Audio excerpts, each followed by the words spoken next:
Nearly 3 years ago, Bishop John Wilmers invited me to take on the role of Archdeacon with the responsibility for ministry areas. It was a bit of a shock and a great privilege and honour to undertake that role in this diocese. And now, in June of 2025, I come to the end of my stipendiary ministry, having served some 26 years in this diocese in various roles. And of course, with that retirement comes the end of my role as Archdeacon for ministry areas. But Archdeacon for ministry areas has been a role that always would have a task and finish element about it. I was tasked to help set up the structure, the organisation, in conjunction with others within the diocesan office and also my fellow archdeacons and the bishop, very importantly, the clergy and the laity in this diocese. It hasn't been smooth going, as I'm sure all of you are aware. We have encountered along the way many hurdles, many obstacles.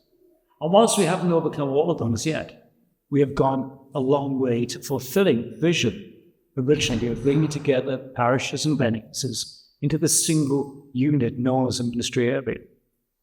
But what is a ministry area? Well, in some dioceses, we call them mission areas. We call them ministry areas. Ministry areas are what they say. They're an area in which ministry is conducted and the mission of the church is lived out. Sadly, as in so many processes of change, we have to get the nitty-gritty right first. The structures, the organisation, the legal things, the documentation, the creation of new bodies within the diocese. I foresee a time when that would become part of the way we are. It would be part of our DNA, as parishes were before. And once we get our eyes firmly grasped on the vision of going beyond the structure, going beyond where we are now, we will see the opportunities, as some churches are seeing already, of taking things further, of going out in mission, of growing, of being the church that God has called us to be.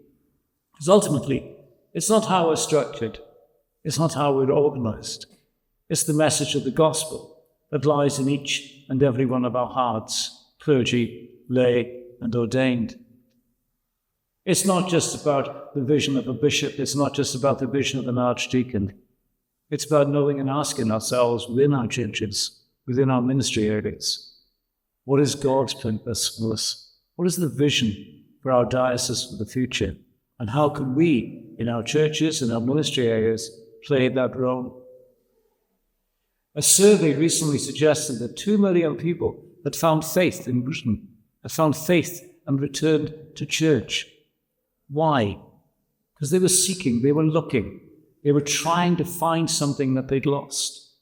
They were trying to discover a sense of purpose, a sense of hope for their future, and a faith in something that is timeless and hasn't changed.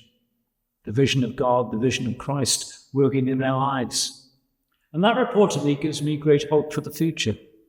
Yes, in some places our churches are struggling, but in others they're flourishing. But in all our churches throughout the diocese, they serve their communities, each and every one of them, in their own context. And again, this was the vision for ministry areas, that no two ministry areas would be alike, that they would have a purpose and they would be contextual where they were, be it in the urban context or the rural context. Those churches would continue to serve their congregations as they had done for centuries before, perhaps working more closely with churches next door, perhaps aligning more closely with the vision of the diocese, served by clergy who would be working in teams, served by laity who would work together in various capacities, visiting, leading worship. And all these things are there. All these things are there for us to use. The diocese has been able to provide us with the finance to do so, with providing us with administrators in each ministry area, with providing us with officers to help us grow our church.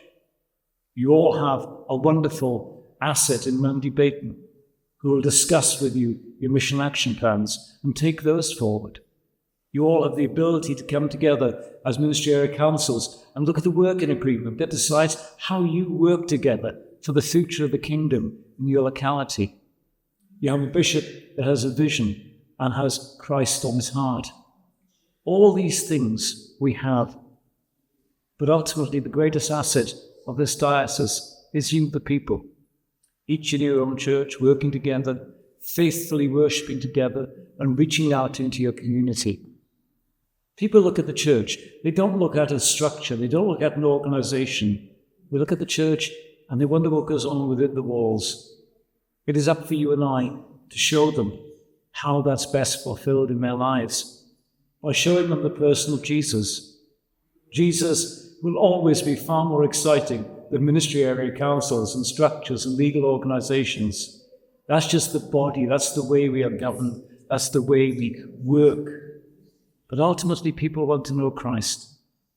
And so as I finish this role as ministry area Archdeacon, I hope and I pray that you, the people of this diocese, will show in your lives, in your worship, in the way you invite people into your church, the way you work together, will show Jesus, that all will seek him.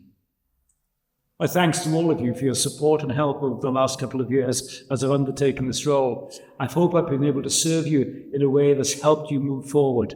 And I'm sure the diocese will put in place plans for the future between the current bishop's offices and the diocesan office to help you flourish, to help you grow, and to help you fulfill the vision of the kingdom in this place. Thank you, and God bless.